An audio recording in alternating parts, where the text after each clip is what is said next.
How should Europe engage the Indo-Pacific on defense and security issues? I'm Lily McElwee. I'm Deputy Director and Fellow for the Freeman Chair in China Studies here at CSIS. And I'm delighted to be joined today by the authors of a new report, Europe's Military Role in the Indo-Pacific, Making It Meaningful, Max Bergmann and Chris Johnstone. To introduce you briefly, Max is the Director of the Europe, Russia, and Eurasia program and Stuart Center in Euro-Atlantic and Northern European Studies here at CSIS. And Chris Johnstone is Senior Advisor and Japan Chair, also at CSIS. Over the past few years, Europe has engaged meaningfully in the Indo-Pacific on the economic front, trade, digital partnerships, but the defense and security picture is a little bit less clear. Earlier this month, EU Foreign Policy Chief Joseph Borrell addressed the Shangri-La Dialogue in Singapore and said, your security in the Indo-Pacific is an important part of our security, and expressed Europe's desire to have a meaningful and valuable role in the regional security architecture. But Europe's engagement militarily in the Indo-Pacific has been a little bit unfocused and a little bit uneven. So we're going to dig into what it could mean for Europe to play a meaningful role in deterrence in the Indo-Pacific. So I wanted to start by discussing the genesis of your report. Chris, let's start with you. Clearly, there's greater engagement from Europe in the Indo-Pacific over the past few years, also in terms of the military domain. But what prompted you right now to write this report? Yeah, thanks, Lily. Great to be here. And Max, it was a lot of fun to work on this with you. So the genesis of this report was a conversation I had with a senior U.S. government official some months ago who was wrestling with some fundamental issues, I think, associated with Indo-Pacific Europe security cooperation. I mean, this administration has actively promoted deeper ties across these regions, right? The AUKUS initiative is sort of the best example of that, but they also encouraged the emergence of the so-called IP4 in the NATO context, drove or recommended sort of Indo-Pacific strategies, encouraged deployments to the region. So a lot of focus on building linkages. And there was clearly a response from Europe that, and sort of a desire in Europe that Max will get into as well. But I think what the administration also has wrestled with is, what are we trying to do here? What is the purpose? What are the objectives of engagement across these regions? And how? What are the mechanisms through which we should prosecute that engagement? This was at a time, I should note, relatively soon after the furor over the potential NATO office in Tokyo. You may remember that, where there was a brief discussion of opening a NATO office in Tokyo. There was backlash in Europe, backlash in the region, and it sort of quietly died. So I think the point here is there is a downside. We have to be thoughtful about how we advance cooperation between these two regions so that we don't play into Chinese narratives. And it was that package of things that I think prompted Max and I to take this on. Great. Max, Chris mentioned the backlash to the NATO office coming from France. How are European states looking at this? What was kind of the motivation to look at Europe's military role here? Well, I think, I sort of go back for me to Secretary of State Tony Blinken going to NATO for the first time. It was still COVID was still very present. It was March 2021. Russia obviously hadn't invaded Ukraine yet. And his speech at NATO was quite interesting because he mentioned China more than 10 times and Russia less than 5. And I think what that kind of indicated was the United States was telling Europe, look, China is a real strategic threat to the United States and also to the transatlantic alliance. In Europe, you need to take this more seriously. And I think that message was heard loud and clear. You've seen increase in European naval visits and passages through the Indo-Pacific. But there's always this tendency in Europe to sort of follow the United States. So NATO has sort of is an incredibly important transatlantic alliance, and oftentimes we ask ourselves, well, what value does NATO have to us? Well, NATO follows us. It follows our strategic priorities in Afghanistan, and NATO was not in the Sahel because the United States did not actually value or prioritize intervening in the Sahel and left that to France and the European Union. So I think what we're starting to ask is, well, is that actually useful for Europe to be sending ships, to be focused on trying to appease our kind of desire to focus on China when we have this major strategic threat to Europe in the form of Russia? And so I think that Russia's invasion of Ukraine really changed the equation here. And we need to really think more clearly, and this is what this paper tries to do, is lay out what specifically does the United States want Europe to do militarily in the Indo-Pacific, or at least from a security perspective. And I think just maybe one other point on this is that sometimes we can be here in Washington very dismissive of Europe's role. We've been complaining about Europe underinvestment in defense for decades, and even going back during the Cold War period as well. But Europe is a very important player in the Indo-Pacific.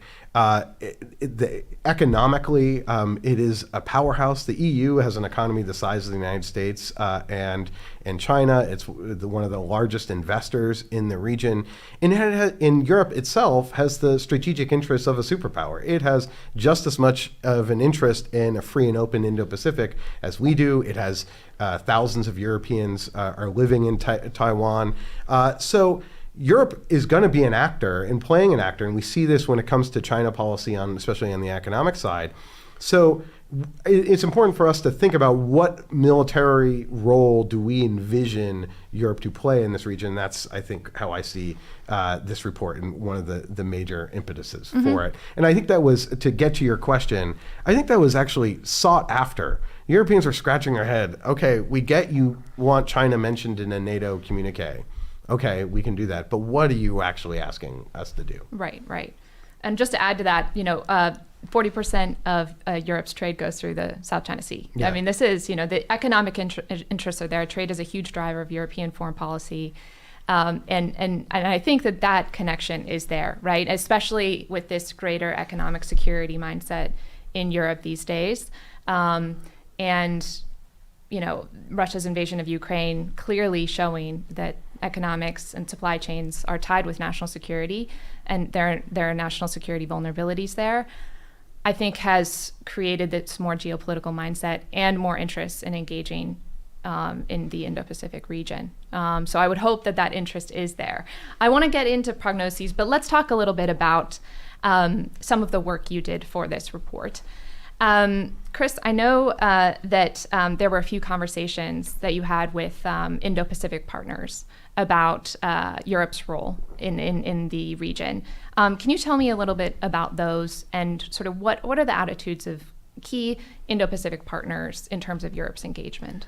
Yeah, thanks, Lily. It's a great question. And just to sort of foot stomp one of the points that Max made, I think the purpose here is to try to chart an agenda that's realistic and meaningful in terms of a European contribution to security in the region, but also mitigate some of the downside risks associated with playing into narratives and so on that are unhelpful. So we can dig into some of that.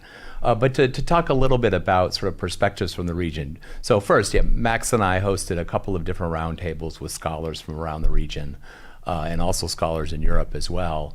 To exchange views on this in addition to the research we conducted. And I think, when you think about U.S. allies in the Indo-Pacific, there's clearly a demand signal for deeper engagement with Europe. If you look at Japan, for example, Prime Minister Kishida has sort of been at the forefront of this view that security between the two regions is connected. His speech at the Shangri-La Dialogue in June 2022, Ukraine today could be East Asia tomorrow. Ties to the idea of strengthening ties to European states is very much in the national security strategy Japan released later that year. Similarly, South Korea's Indo-Pacific strategy in 2023 talks about building solidarity and cooperation with Europe. Australia's Defense Strategic Review highlights the importance of building ties with the EU, member states in Europe, and NATO. So all of this, I think, points in the direction of recognizing the value here of doing more together. But I think one point that's important to note is that the perspective is more mixed elsewhere in the region, right? When you think about ASEAN, the states of Southeast Asia, the Pacific Island countries, they welcome engagement. They welcome the engagement of European partners in security affairs in the region, but they're wary of formalizing it. and they're wary of using structures like NATO to advance it. Very strong reluctance to avoid the appearance of a region dividing into blocs. I think that was part of the context for the reaction to the potential NATO office in Tokyo. And of course, there's the Chinese seek to seize on this immediately by this, the rhetoric they used about the NATOization of Asia. And some of that, as silly as it sounds, has traction in places like Singapore and Indonesia. So the point is, European security engagement is welcome. It's particularly welcomed in a place that is, frankly, in search of more multipolarity. That's sort of the Southeast Asia view of what constitutes a stable order. But how that engagement takes place and where it's executed through what mechanisms is really important. And that's part of what we try to get into in the report. Chris, can I just ask a follow-up question? In terms of our key Indo-Pacific allies, Japan, South Korea have shown a lot of support for Ukraine in Russia's war of aggression against Ukraine. Is there any conversation around, maybe reciprocity is not the right word, but in terms of Europeans being more involved in regional contingencies? I think that's definitely part of what's in the back of the mind of Kishida and Yoon, right? Like we're showing up in Europe, in Europe's time of need, not Europe's time of need, what is a global crisis in Europe, and with the message that the expectation would be the same on their side if there was a crisis in the Taiwan Strait, a war on the Korean Peninsula, et cetera. So that I think definitely this sense that this needs to go both ways is certainly in the backdrop. Great. Yeah. In terms of constraints on European engagement, there are clearly sort of narrative constraints that come from our relationships with ASEAN and other countries in the region. But from the perspective of European powers, Russia is clearly the main security focus. And Russia's war in Ukraine is an existential threat for the European Union, for European member states. To what extent does the sort of existence of a continued threat from Russia for the medium to long term act as a constraint on European willingness to consider a more active role in the Indo-Pacific? Well, I think it's a huge constraint, and let's be clear, Europe does have military capacity that could be of real value, I think, in a potential war scenario in the Indo-Pacific. The problem is that wouldn't happen in isolation, right? It wouldn't. It might, but I think the way we have to sort of imagine the future, especially seeing Russia-China relations, Russia-North Korea relations, is that Russia would act as essential, deterrent for Europe and fix U.S. forces or fix European forces. But Europe does have, they have more than 60 submarines. They have nuclear-powered submarines. They have more than 100 large surface vessels. There's lots of fifth-gen fighter jets in Europe, having bought F-35s in spades. So Europe does have military capacity, as much as we complain about it, that could be of real value. The question is, it would be a huge stretch, and it is a huge stretch for the Europeans to really be in the Indo-Pacific. They don't have the sort of same infrastructure that we have to support those sorts of operations. And given the threat posed by Russia, I think that really has to be the focus. Now, there are exceptions. France and the UK in particular, France having French territory being in the Pacific, the UK with Diego Garcia in the Indian Ocean. The AUKUS agreement has sort of cemented the UK being a real presence in the Indo-Pacific, also with ships in Singapore. And I think that's all to the interests of the United States. However, it's also really straining the defense budgets of both France and the UK, where they're trying to do everything militarily, both be in the Indo-Pacific, deter Russia, also, have the ability to conduct operations in Africa or the Middle East. So they're strained. I think when it comes to where should priorities be set, I think for Europeans, it's clear that has to be put on Russia. One thing maybe to just highlight is that one thing our report does, right? So you can get in a very a present state of mind where at this moment, Europe should not maybe prioritize having a military role, and therefore, folks at IndoPACCOM should just not pay attention to Europe. What we highlight is that Europe is actually going through a massive defense transformation. There are significant investments happening across Europe in their military forces.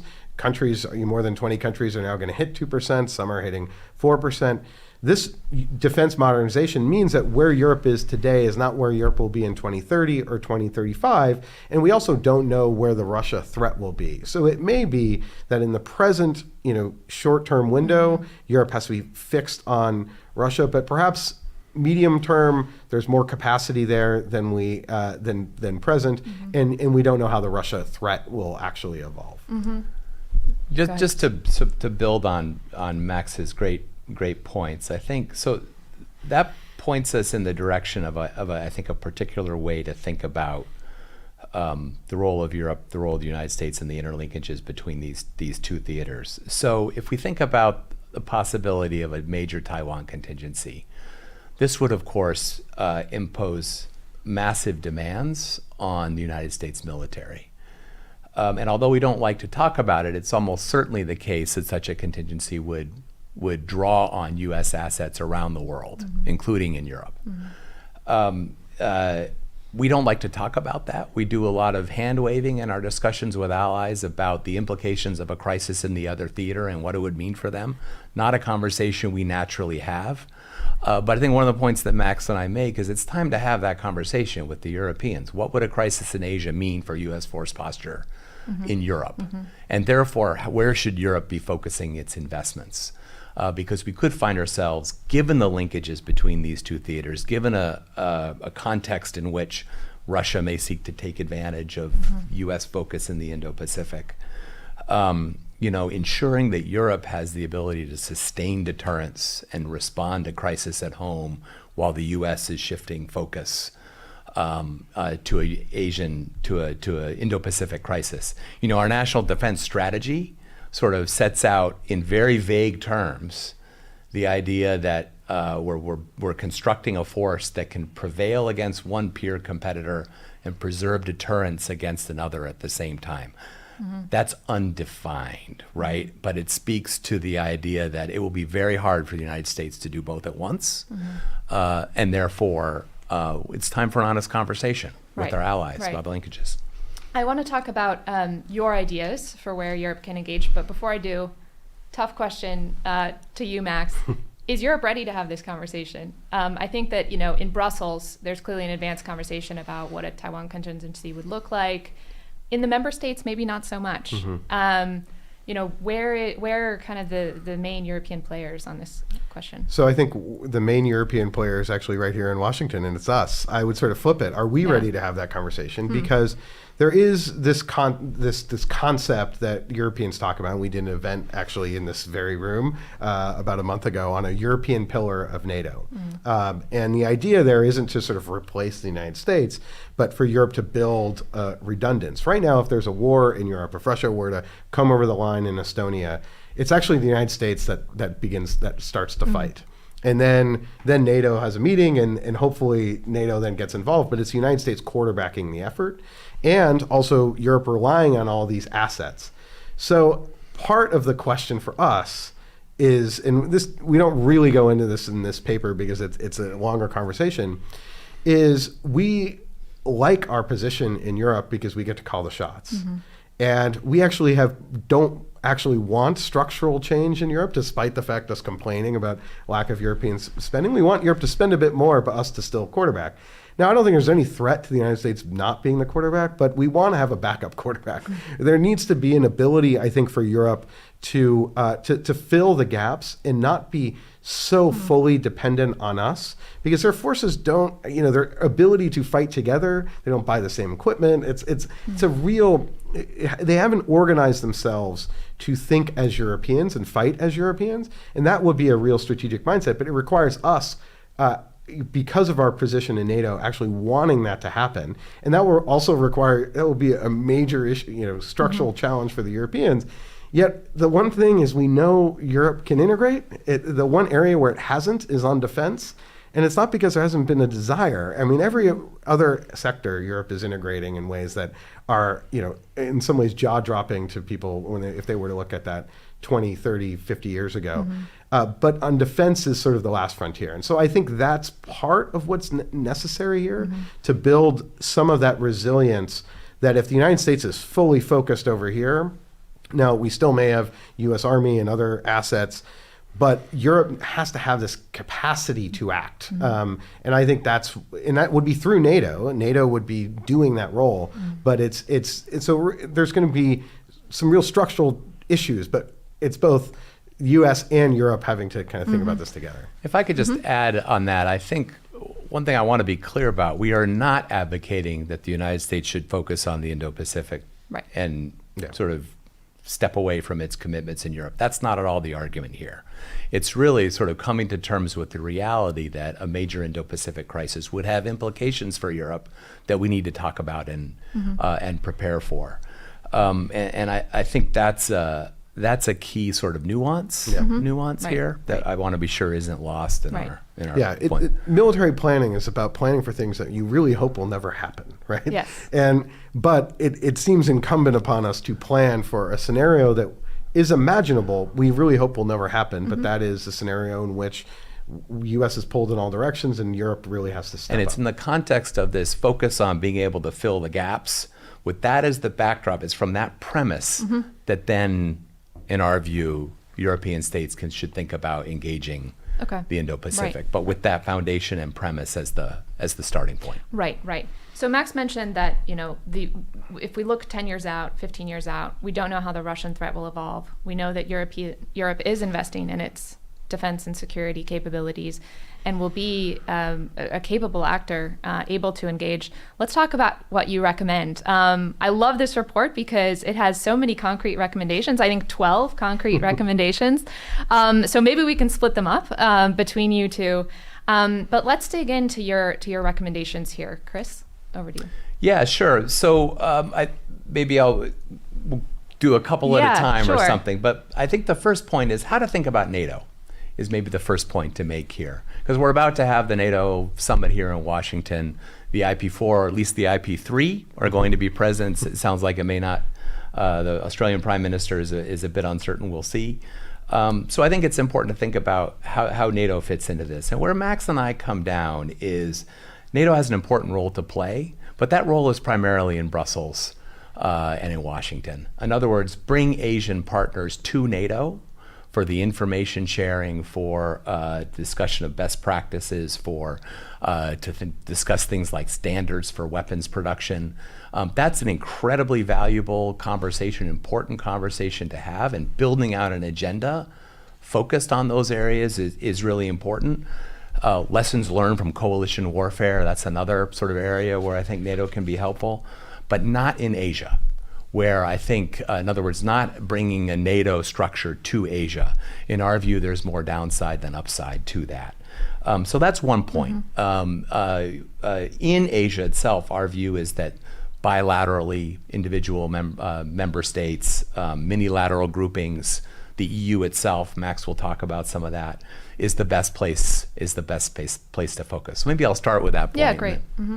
Yeah, and I think militarily, we sort of see Europe's role as covering the flanks, so to speak, where if the U.S. is engaged in, and we obviously hope this will never happen, but this is a contingency planning, in a conflict in the Indo-Pacific, that protecting sea lanes of communication in the Mediterranean, Red Sea, which we're already seeing are potential choke points. That's a key role that Europe can play. It's close to home. It also would be critically important for the United States. So I think that's one area where Europe can really focus. We mentioned before, also Europe should invest in capabilities that are in short supply, that the United States may pull out, whether that's air capabilities such as air tankers, strategic lift, but also various ISR, so intelligence, surveillance, and reconnaissance, various assets that the United States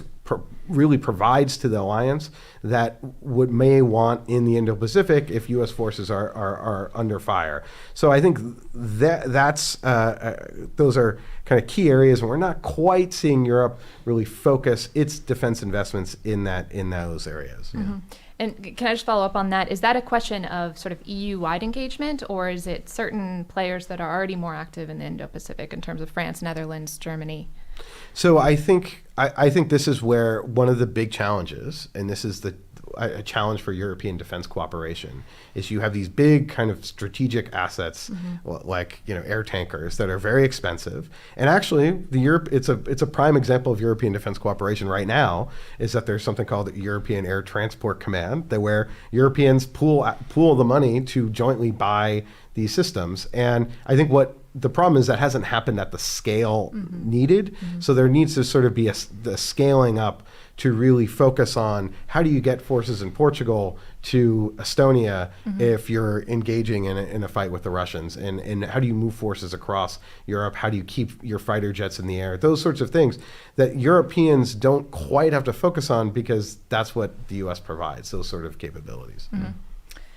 Chris, you talk about IndoPACCOM in the report. You want to say more on? Yeah, sure. So, a couple of recommendations we make related to that today, and thinking about expanding and building connections between European partners and IndoPACCOM. Right today, just France and the UK have liaison officers at IndoPACCOM. There are a few others that have expressed interest. And I think it's our view that expanding that presence at IndoPACCOM would be positive. I do think at the same time, though, that presence should be more explicitly and directly linked to contingency planning, peacetime operational planning, security assistance in the region. In other words, expanding presence at IndoPACCOM should also come with the intent to offer concrete contributions in various ways to the effort in the Indo-Pacific. So engagement should be connected to planning. Second point I'd make on this, we're about to have the RIMPAC exercise, which takes place every 2 years. Number of European partners are going to be participating in that, the Germans, the Italians, the French, the British, whole range of partners, which is terrific. One of our points here is practice presence with a purpose. In other words, come with real operational objectives you're trying to advance on these deployments. It's not naval tourism. Come with, so for example, use those deployments specifically to challenge what are widely seen as illegitimate Chinese maritime claims. Conduct a Taiwan Strait transit. UK Navy has done this. The Dutch frigate just did this a couple of weeks ago. That kind of thing should be routine. Challenge maritime claims in the South China Sea. Pick a feature, conduct an innocent passage operation. In other words, when you come to the region, bring with it a real purpose that serves to reinforce larger goals that we all have on behalf of, the UN Convention on the Law of the Sea and so on. So those two things, expanding presence at IndoPACCOM and also bringing presence with a purpose when you show up. Right. And just to maybe add to that, I think this is where Europe provides real added value. They're signatories to the Law of the Sea Treaty. Europeans, the EU and European countries are seen as, I think, more as really focused on upholding, the international norms, sometimes more than we are. And so those sorts of statements, I think, send a real message. One of the other recommendations that we highlight, well, we sort of say NATO should sort of stay back and stay in Europe. We do think that there's a role for the EU in having an EU naval mission in the Indo-Pacific. The EU has done maritime operations off the maritime missions, combating piracy in the Gulf of Guinea and off the coast of Somalia. They're currently operating the Red Sea. And the reason for this is not so much just to have the EU, flag flying and the kind of naval tourism, but Europe's main deterrent power and capability when it comes to China is its economic leverage. It's the economic leverage of the European Union, which is, a tremendously powerful economic actor. And currently, the military dimension is done at a national level, not linked to that economic tool, that sanctions tool, which would be done at the EU level. So merely having an EU naval mission, which is effectively the EU coordinating its national countries, doing ship visits or ship passages, would at least at the very least link the military dimension and the economic dimension together, and I think that could send an important signal to China. And just to add on that, I think an EU flagged naval mission has different connotations in the region, right? Doesn't produce the same reactions in Southeast Asia, right. That the NATO imprimatur might. So I think that's another rationale for building out naval activity under the EU flag. Right.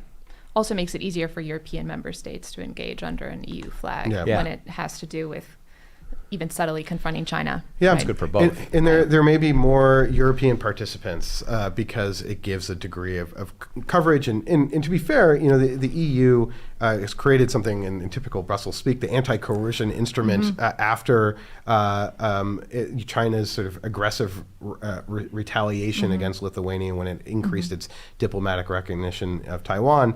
And the EU sort of struggled to respond because this was an attack on its single market by attacking a single the economy of a single member state. But the EU now has figured out, okay, we need economic tools, and so it would be linking those economic tools that the EU has potentially with its military dimension. Is there any possibility for sort of defense industrial based cooperation here? I think this has to be a major priority for the NATO alliance, and frankly, it is right now. And when we have the NATO summit here in a couple of weeks, defense industrial production is going to be a big focus. But I think it really has an Indo-Pacific dimension, and I think this is where the United States needs to be a little bit more creative and thoughtful, and our European partners as well. When CSIS, some of our colleagues have done war games about what happens if we get in a shooting war with China. It turns out we run out of a lot of our very high-end munitions very, very quickly. And as Europe is ramping up its defense production, and as we potentially are too, we should make sure that those ammunition can be used on platforms. We're finding right now in Ukraine that not all 155 artillery is the same, can be used on the same platforms. And so I think this is where NATO's role is really critical in setting sort of armament standards. And especially as systems get more complicated, what we have to realize is that the kind of bespoke value of these very high-end expensive systems, sure, but we also need to be able to produce in mass. And I think leveraging the European defense industrial base for the US is critical. It's also critical for the Europeans because, look, they bought all these F-35s. If we're going to be in a war in the Indo-Pacific and running short of ammunition, the Europeans may need that ammunition as well. So this is a joint transatlantic challenge. And we weren't really thinking about this, pre-Russia-Ukraine, because we were very focused on counterterrorism. We weren't expending munitions in the same conventional way. So I think that has to be a major focus for the alliance and is a major attribute for the United States that we could potentially rely on Europe and vice versa. One thing that struck me is that Europe can play a role in, Chinese foreign policy is very U.S. focused, right? It's all about the U.S. U.S. started de-risking, U.S. is destabilizing the Indo-Pacific. This Asian NATOization narrative that you mentioned, Chris, Europe can sort of help push back on that, I think, as well. In terms of countering disinformation, sort of the cyber domain as well, and just in sort of reiterating the importance of peace and stability in Asia to these capitals that are susceptible to that narrative that it is the United States that is the destabilizing actor, greater visibility in terms of Chinese military practices in the region. That's important. It's important that is maybe not done by the United States, but instead by a third party. And I think that can be maybe another area where Europe can contribute. Couldn't agree more, Lily. I think adding Europe's voice on these issues is incredibly important. You know, when I was in the White House, it was always our goal to get language on the Taiwan Strait into any joint statement, to just drive home the message that peace and stability across the strait is not a U.S.-China issue. It's a global issue, and the world is engaged on it. And I think you can apply that to the South China Sea. You can apply it to a whole range of issues that involve China. So definitely, I think on the messaging piece, critical role to play. I also agree with your point on disinformation. You know, Europe has a long experience combating Russian disinformation, right? And various mechanisms under NATO and outside of NATO that are organized to do that. None of that exists in Asia, and yet there's a growing disinformation challenge that's both Chinese and Russian. So I think there's a lot of lessons learned that U.S. partners in Asia can glean from the European experience. So I think disinformation is another great area, and I think also sort of building on Max's points on the defense industrial base. There's also the security assistance agenda, right, where you know, the needs of our partners, particularly in Southeast Asia, are vast. When you think about the maritime domain, right? U.S. has increased our budgets. The Japanese have a significant budget. The Australians do things. But I think there would be benefit in bringing Europe to the table in terms of meeting the capability requirements of our partners. That's hard to do, and you really need to coordinate it so you don't end up with a hodgepodge of different systems that can't talk to each other. But clearly a role that Europe could play in helping countries defend their sovereignty. Yeah, maybe just, I think the security assistance point, I think, is a real avenue for Europe to play an expanded role. In particular, because the United States doesn't always have, sometimes we try to give away military aid to countries that don't really want to take it. And this is where Europe can sometimes have an added value because it's sort of a flexible actor. You know, sometimes it's the nation state.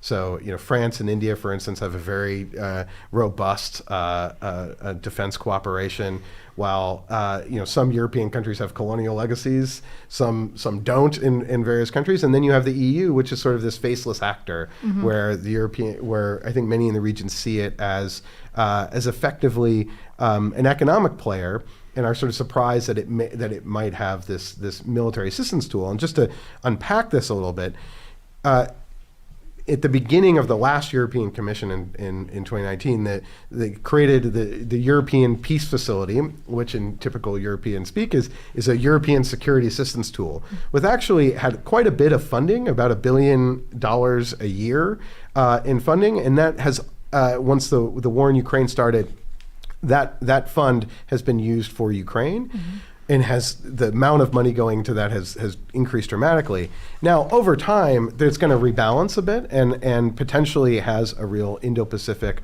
potential. I was in Northern Europe recently and met with a naval commander who talked about how they're increasing defense spending, they're buying new naval ships, and I asked about, well, what are you doing with this old ship that looks pretty good? And the answer is, well, what most countries do when they buy new is that they just sort of divest. Whoever is going to buy it, however they can dispose of it in the most economically advantageous way. And in the United States, when we have old Coast Guard ships, this is a huge opportunity for security cooperation. In fact, our old Coast Guard ships are, a part of the backbone of the Navy of the Philippines and Vietnam. It's a big competition for countries to get in line to get this, but you have to devote money and security assistance to refurbishing these ships. But as Europe is modernizing its navies and its militaries, there's going to be lots of security cooperation opportunities. And for Europeans, as they're increasing their defense spending and increasing their defense production, also opportunities to expand security assistance. So I think that's an area where there should really be more coordination between the U.S. and Europe. And I think that's where the U.S.-EU security dialogue could probably do a bit more to focus on that aspect, because it's, I think, a potential growth area. And that's a place where plugging into IndoPACCOM is part of the picture too, right? Raising awareness, Raising awareness, but also the role that IndoPACCOM plays in our own, in U.S.'s security assistance. So that's a place to sort of understand how to complement and advance. And it's not just the platforms, right, Max? I want to give you a chance to talk about what I think is one of the most interesting ideas I was going to in ask this. next. We have to talk about go ahead and engagement between states in the Baltic and South China Sea. I think that's what you were getting at, Chris. Yeah. where I was So, going. part of I remember being at the State Department the last, after Russia invaded Ukraine the first time, and part of the U.S. sort of policy response is, well, we need to get the Baltic states to talk more together. Baltic Nordic cooperation, especially in the military space, needs to be expanded, and a lot has happened over the last 10 years. But when you think about the challenges in the Baltic Sea and the challenges in the South China Sea, now one is warm, one is cold, so there are differences, but they're both shallow bodies of water. You have the Chinese as an actor in the South China Sea with really pushing its territorial claims, but Russia also constantly violating the maritime exclusive economic zones, the airspace, and in similar challenges of a kind of revisionist great power really asserting itself in both naval domains. And I think there's a lot of room for potential collaboration, for potential engagement, best practices. What are the tactics that the Philippines are seeing? What are the Finns seeing? What are the Swedes experiencing? And then also, hopefully, that fosters greater diplomatic, military, economic engagement, because these are very wealthy countries, particularly the Nordic countries in Europe, and potential security cooperation opportunities could stem from that. And so I think that's part of we've thought about networking our allies more, and we're seeing that with Asian allies coming to NATO. But there's perhaps ways to do this below just our allies, but with countries like Vietnam and others that we're trying to engage more with. We would like them to engage more with our European partners. So I think what you're hearing here, right, is there are a number of, and we've identified 11 or 12 of them, no doubt there are more, number of meaningful ways that European states can contribute in concrete, practical ways to the security environment in East Asia. But it's all about being deliberate and focused on what the objectives are. And so I think that's sort of the overarching theme here. Right. I was thinking as I was reading this report that a useful next step would also be to look at kind of the conversation in individual European member states on this, right? Yeah. Because one of the arguments you're making is that it needs to be deliberate and credible, and there's potential for EU-wide action, but it's also about targeting the right partners, right? Standardization in general, but targeting the right equipment, targeting what each, the sort of strategic advantages of each European member state has to contribute. And just thinking about, evaluating which are sort of the main players that we need to target here in a deliberate way, and integrate through IndoPACCOM or other mechanisms to make a meaningful contribution. So definitely more work to be done. I can't recommend this report enough. I think it really starts a conversation. I think there's a lot of sort of romancing of the problem of how, Europe, Indo-Pacific, this one theater concept these days, right? And certainly I would have to say, as someone who looks at China's done its own work for us, if you will, in sort of, creating this very clear connection in its relationship with Russia between the European security domain and the Indo-Pacific security domain. And certainly just over the past weeks with the tightening Russia-North Korea ties, we're reinforcing that idea. So, yes. Yeah, I was just going to add one thing. Please do. Lily, thank you for moderating. Chris, it's been great working with you. I think you're both right that there's a lot more to kind of develop here, right? These are sort of ideas that then need to sort of be challenged and poked. And in part, one of the challenges with, I think, this topic is it requires, and what was most really fascinating about working on it, is that you have Europe hands that are used to really dealing with the United States, and in Asia hands not really used to dealing with Europe, but dealing with Asian partners, and Asian allies used to dealing with the United States. And so it requires a more complex set of engagements, right? The trilateral engagements. And I think there's going to be a lot of, effort into some things that may not work. but were kind of probably worth trying. And then other areas that are that we hadn't thought about will then lead to real opportunities. And I think that's part of what we're kind of pointing here, is that there's a lot of potential for U.S. For European security collaboration in Asia, and in that I think the United States has a critical role in fostering that. It's also incumbent upon the Europeans to probably provide some more actionable plans, but for us to not put pressure on them to say, well, we expect you to be right there with us and put everything behind us when we're engaged, and really provide them with clear guidance on what we're actually looking for. And I think also thinking flexibly about that role, Yeah. right? I mean, this report is about military engagement, but there's clearly, non-traditional security threats that Europe is just extremely well placed to deal with: the disinformation, the cyber domain, economic security, Of course. right? These are issues that the European thrives at, is a know-how power, if you will, that has a lot to contribute. So I think there's a lot more research to be done. Yeah, no, that's right. I mean, and I should say we deliberately focused on the military security Right. questions, but there's, just as you say, there's development assistance. There's a whole range of areas where that are also worth exploring and getting into, where there's clearly a role European countries can play. Right. Well, I look forward to continuing the conversation then. Max, Chris, thank you. Thank you to everyone for joining us today. I definitely recommend you read this report. I should have printed it out in color, but here it is. Europe's military role in the Indo-Pacific. We're saving ink here at CSIS. And thanks for joining us this afternoon. Thanks, Lily. Thank you.